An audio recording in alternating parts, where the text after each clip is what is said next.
Start 2016 off with the purchase of one of our collections of classic TV, movies, those cliffhanger serials, those lovable cartoons, and everyone's favorite old-time radio. Go to oldtimeradiodvd.com today. You'll be glad you did. I was a communist for the FBI.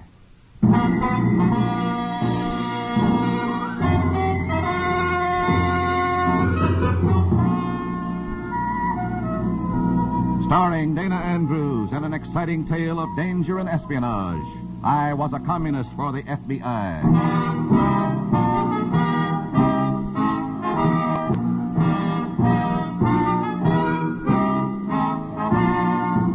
You are about to hear a strange story.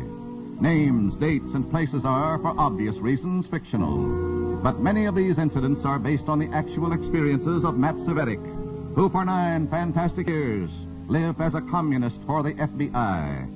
Here is our star, Dana Andrews, as Matt Cvetic. 9 years is a long time to endure the hatred and contempt of your loyal fellow Americans. But that was part of my job when I agreed to become a communist for the FBI. And I don't regret it if anything I did was instrumental in helping defeat the grinning rottenness of communism. If you think my words are a little strong, mister, listen to this story, another story of communism. In a moment, listen to Dana Andrews as Matt Cvetic, Undercover Man.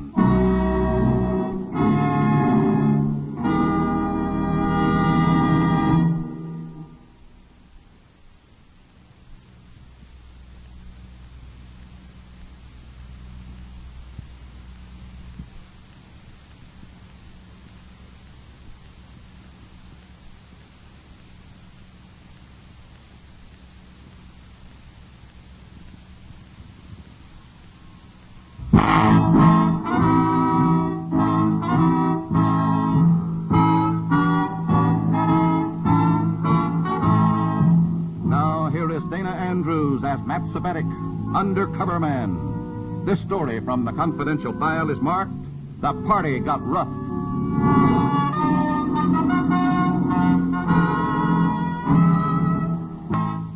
There was something about this man Brown that spelled trouble to me and for me. He followed me into a dingy little upstate hash house and planted himself on the stool next to me.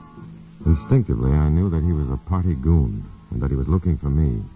And I was afraid that the Reds had finally discovered my double life. I was reaching for the menu when he jolted my arm and said, "That can wait. Follow me outside, comrade."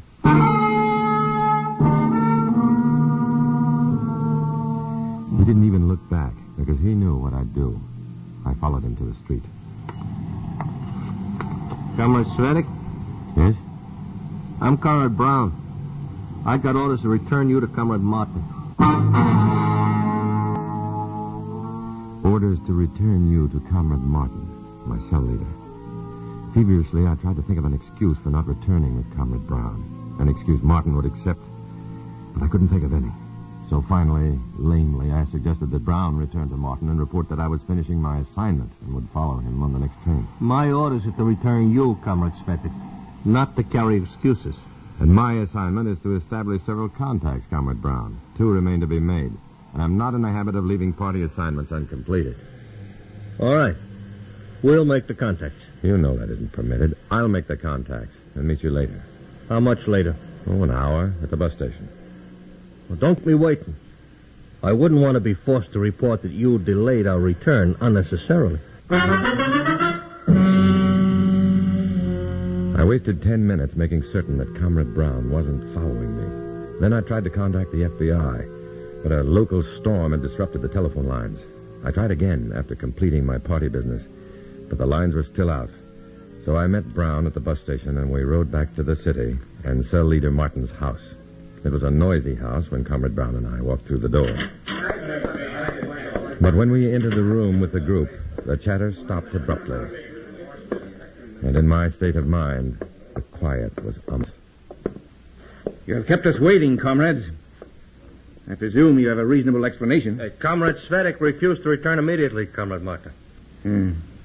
What do you have to say to that, Comrade Cvetic? You gave me a list of comrades to check. When Comrade Brown arrived, I still had 2 contacts to make. As soon as I'd completed the assignment you gave me, we returned. I see. That probably explains it. Explains what, comrade? Why the party leaders have chosen you for a mission of utmost importance. I'm afraid I don't follow you, comrade. The party is conferring a great honor upon you, Comrade Cvetic.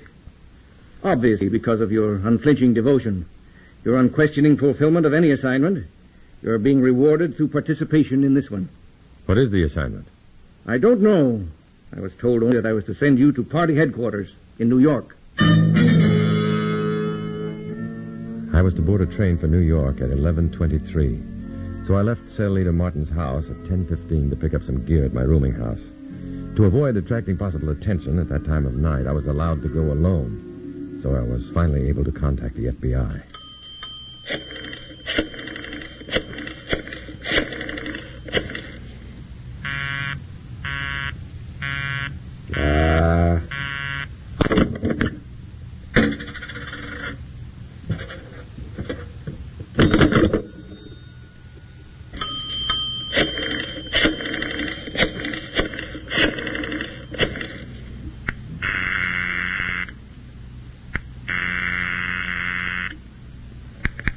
Randall speaking. This is your phone booth, man, Randall. Where have you been? Upstate. Strictly routine. Until I was called off the assignment, brought back here, and ordered to report in New York. What's up? I don't know. They may be setting me up. My train leaves at 11:23, and no one's going to the station with me. Maybe establishing alibis. Your train leaves at 11:23? Yes. I'll be at the station in about 20 minutes, as soon as I pick up my gear. At 5 minutes before train time, at 11:18. Stand under the big station clock holding your hat in your left hand. I'll pick you up there and trail you to New York. I'll feel a lot better. So will we. Oh, if for some reason I decide against an open contact under the clock, don't worry. I'll pick you up on the train. Well, thanks. Goodbye. Good luck. After gathering my gear, I went to the station and stood under the clock, twirling my hat in my left hand. But no one attempted to contact me. Finally, after the trainman's warning calls of all aboard, I sprinted for the moving train and swung onto it. I gave my ticket to the conductor and was settling down to a little rest when I was contacted. I didn't know Randall, but I'd noticed this man watching me as he made his way up the aisle of the swaying train.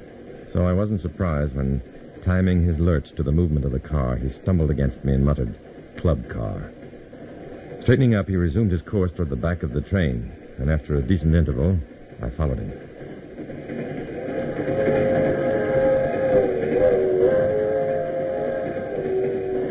He was waiting in the club car when I arrived, and I took a seat beside him. You can call me Hartman. Okay, you can call me Red. Red? You got a nice sense of humor. Thanks. You catch on quickly, too. I was expecting you. Me? Not you personally, perhaps, but I was expecting a contact. Oh. Do you have any idea as to what this assignment may be? No, none. I'm just worried. Sounds important. Yeah. Hey, you don't seem very enthusiastic. What's bothering you? That man, halfway down the car on the other side. Wearing a light gray suit? Yes. He's been watching us closely ever since I sat down. I don't like that. I've been expecting something of the sort ever since I got this assignment thrown at me. You think he's after you? I'm almost positive. In that case, I better be going. You're not going to help me? This assignment is more important than the individual, comrade. Comrade? Did you say comrade? Sorry. I know it's against orders. It just slipped out. You better go. Right. I'm going to take the bull by the horns and sit down beside that guy who's been watching us. If he is an FBI agent, I'll find it out. Right. I'll see you later. For minutes after Hartman left the club car, I sat in my chair bathed in a cold sweat. I had mistaken a party member for my expected FBI contact. In my mind, I tried to recall every word that Hartman and I had spoken, but I was too shaken to think clearly. I knew only that men had died painfully for making smaller mistakes. Rising to my feet, I walked half the length of the club car and took a seat beside the man in the light gray suit. He identified himself as Randall, my FBI contact, with his first sentence. What time did the big clock say? 11:18. Sorry I didn't get a chance to speak to you on the station. Not half as sorry as I am. I had to make certain you weren't being tailed. I don't believe I was then, but I am now. What? Well, that guy who was sitting with me, he's a party member. I got a good look at him. And he got a good look at you. I pointed you out to him. Why? I thought he was FBI, and that you were a party hatchet man. Oh, no. Oh, yes. He didn't give me an identification phrase, bumped into me in my regular seat, muttered club car. I thought it was you. Did you give yourself away? I don't know. I don't think so. I just don't know. Then why did you come over here and sit by me? Don't you think he'll be watching you? I hope he is. I tried to cover myself by saying that I'd sit down beside you and find out whether or not you were FBI. What are you going to report? But you are. It's my only chance to regain the comrade's confidence. Yeah. Well, in that case, I won't be able to give you any protection. No. I'm on my own. Until you get to New York, I'll slip off the train at the first stop and phone ahead, and a new man will pick you up when you reach the city. If I reach it. Well, don't take any chances. And be particularly careful when you're passing through the car vestibules, going back to your seat. If a man isn't expecting it, it's easy to push him through an open door, and at this speed... Yeah, I'll be careful. Yeah. Did this other guy have any word about your assignment? No. It's either a really important project, or they're setting me up to knock me off. Well, good luck. Yeah. If the new man you put on me in New York gets a chance to make the contact, tell him to identify himself to me the same way you did. I'll give him the same answer.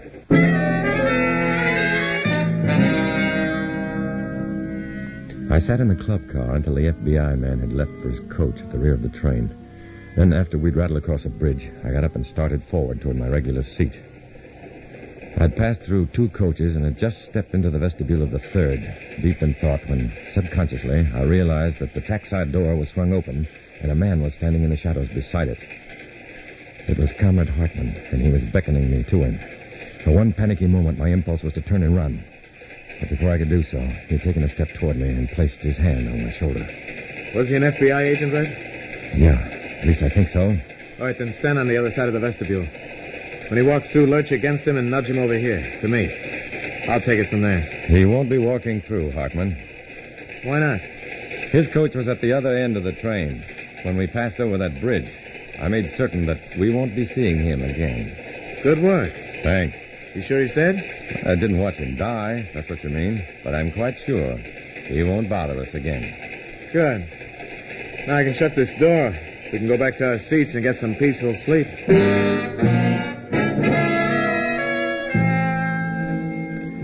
Hartman may have slept well, but I didn't. I forgot all that, however, when Hartman, another comrade named Franco, and I assembled at party headquarters and learned of our assignment. Comrade Rogers, a member of the Central Committee, explained our mission to us. In selecting you 3 comrades for this glorious mission, the party is bestowing upon you a great honor. Is it so very important, Comrade Rogers? It is extremely important, Comrade Cvetic. If you are successful, you will strike a seriously damaging blow against the warmongering Western powers. In fact, the damage may well be irreparable. Razmin Bey, Prime Minister of an oil-wealthy country in the Near East, arrives in New York this week. He is coming to negotiate an important trade agreement with the American government. Your mission is to prevent his securing that agreement. How, comrade? We have a plan, Comrade Hartman. If you 3 can implement the plan successfully, Razmin Bey will return to his country hating the West and without the agreement. If we cannot implement the plan successfully, Comrade Rogers. In that case, Comrade Cvetic, you will make certain that Razmin Bey does not leave this country alive.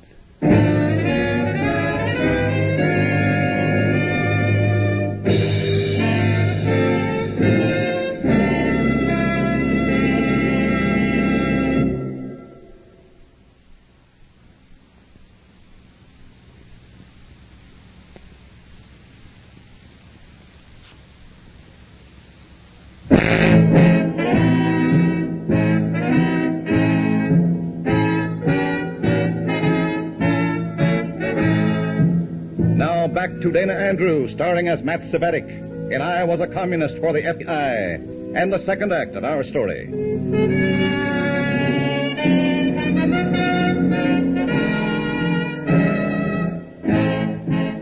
The mission for which the party had brought me to New York was important enough to thrill any communist fanatic, entailing, as it did, the effecting of an irreparable breach between the Western powers and a small but oil-wealthy country in the Near East. And the party's plan for accomplishing this was beautifully simple. unless the FBI could frustrate it. It looked as though that might be possible, too, when Comrade Rogers ordered me to head the project. Within the framework of the plan, Comrade Cvetic, you are free to handle this matter in any way you choose. There are no strings attached, Comrade Rogers? Only one. You must not fail. You must send Rasmin Bey back to his homeland empty-handed or dead. I understand. Good. You will start immediately. But could I have an hour to think this through and work out the details of your general plan? Certainly. I'll find an office for you where you can work undisturbed. I'd rather go for a walk. If you have no objections, I think better on my feet. Oh? I can think of no objections, Comrade Cvetic. Just make certain that you're back in an hour.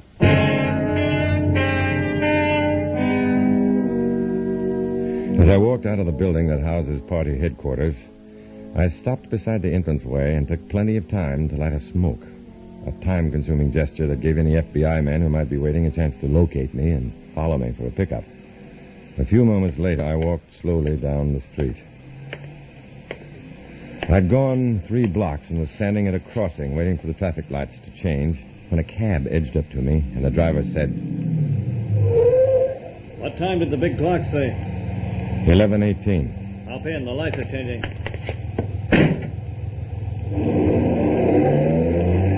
You were in there so long, we were beginning to worry. We? There are a couple of others, for protection. It doesn't look as though I'll need it now. I've just been put in charge of an important assignment. Well, what is it? To force Rasmin Bey to return to his country without a trade agreement and hating Americans. Or to kill him. And you are in charge? Right now I'm supposed to be formulating my plan. How long can you stall? I was given an hour. The Bureau will need more time than that. Well, they'll have it. I'm going to suggest that the first thing we do is circulate petitions. They take time. Now, what sort of petitions? Demanding that our government refuse to consider any trade agreements in that area. Will the Reds buy that? I think there's a good chance. They take a perverse pleasure in using the Constitution to defeat itself. And the Constitution guarantees the right to petition. Well, try it. Try anything that'll take time, without putting your neck out too far. I'll drop you at this next light. If there's the slightest change in your situation, get to a phone booth and call the Bureau. If there's someone with you so you can't talk, ask for Mr. Kroner. We'll know what you mean and get back to you, some way.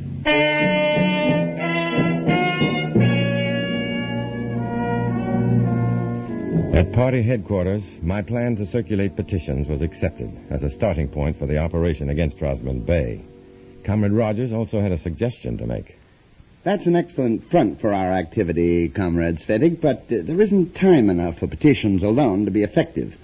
You must urge these people to meet Bey's plane when it lands. They're not apt to make a great show of hate. They won't need to.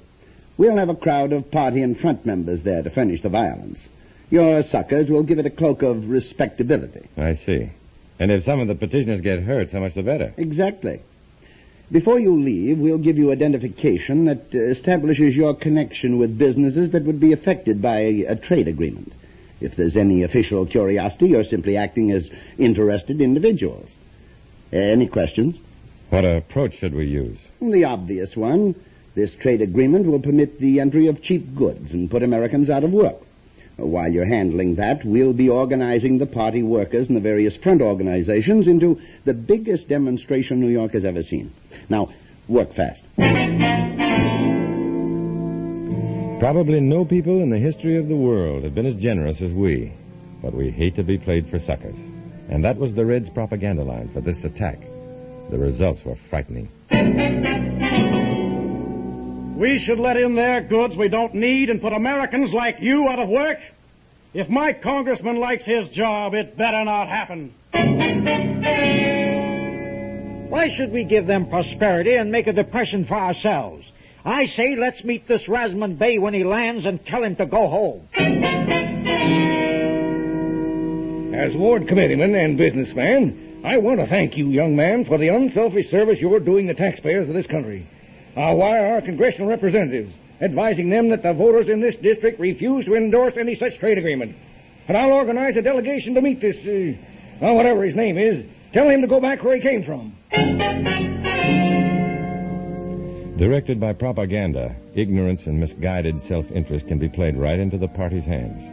At the Idlewild International Airport, surrounded by goons and agitators, These normally reasonable and good-hearted people would become part of an angry mob. A mob capable of driving Bay and his countrymen and their vital oil reserves right into the Russian camp. I reported the situation to the FBI. They had an answer. We'll contact Bay's plane and have it land at Washington, D.C. instead of at Idlewild. I'll get back on the job and check with us in the morning. When I did check the next morning, the news was bad. Well, our plan didn't work. We're stuck. What happened? Well, the old man's ill.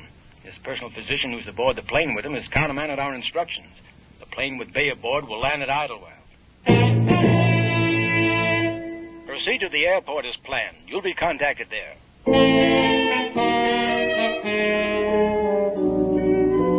That was a real slap in the face, but a worse one hit me at the airport. A wild, shouting mob of Reds and their dupes were waiting for Bay, and Franco and Hartman were waiting for me. They'd come directly from party headquarters with new and frightening orders. We have new instructions for you, Comrade Cvetic. Yes, Comrade Hartman? Word's been received from Washington that no demonstration can affect relations between the Western powers and Bay.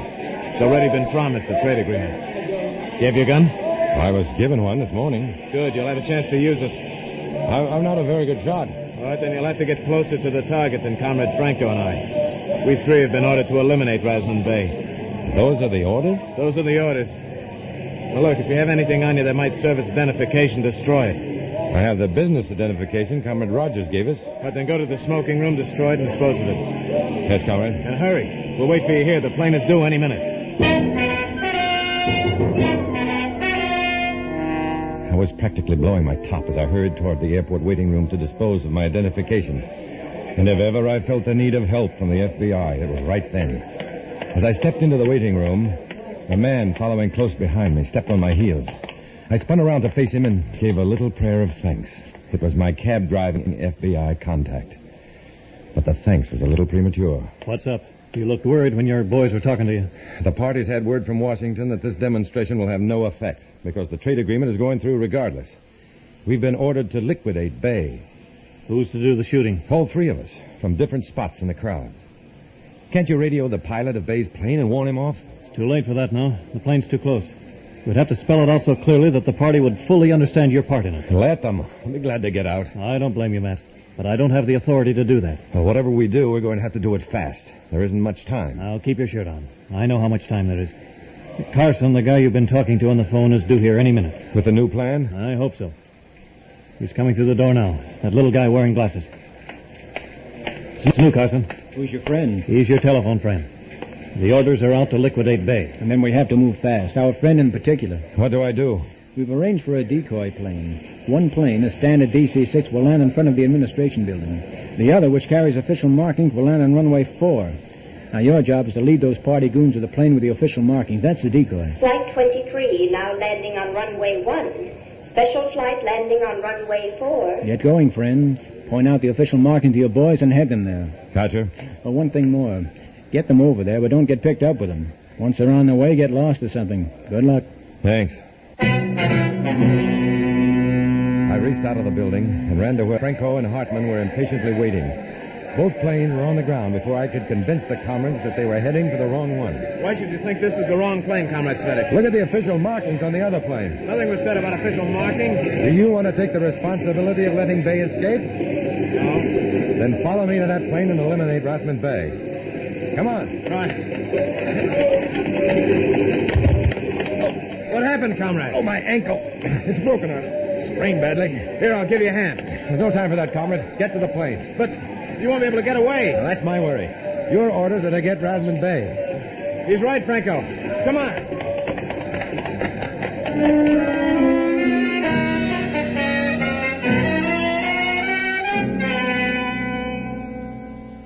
What happened, Comrade Cvetic? We were trapped, Comrade Rogers. Comrade Hartman insisted that Bay must be on the plane with the official markings. I tried to argue with him, but he said that he had been placed in charge of the liquidation and that he was giving the orders. And then?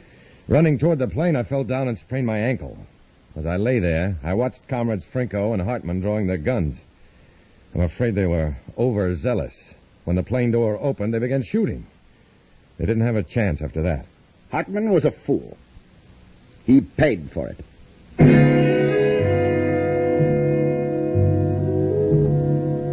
As I left party headquarters, I couldn't help thinking, that time it was Franco and Hartman. The next time it might very well be me. For 9 long years, I shunned all companions, sharing my secrets with no one. Because in the party, someone is always paying the price for misplaced confidence. That's why, by day or night, I choose to walk alone.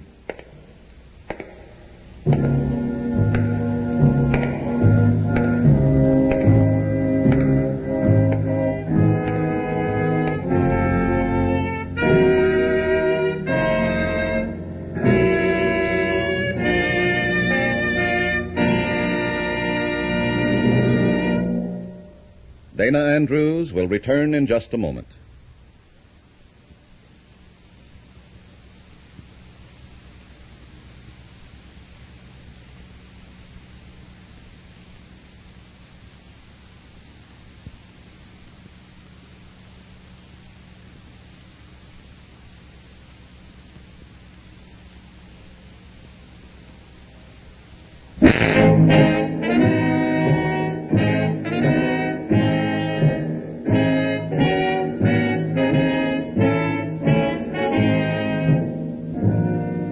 This is Dana Andrews reminding you that Abraham Lincoln warned us, a house divided against itself cannot stand. Communism's greatest weapon has been its ability to divide its opponents. Refuse to let anyone drive a wedge between you and your neighbor, whether it's the man next door or the man in some other country in the free world. Next week, we'll bring you another exciting story based on the fantastic adventures of Matt Cvetic. Join us, won't you?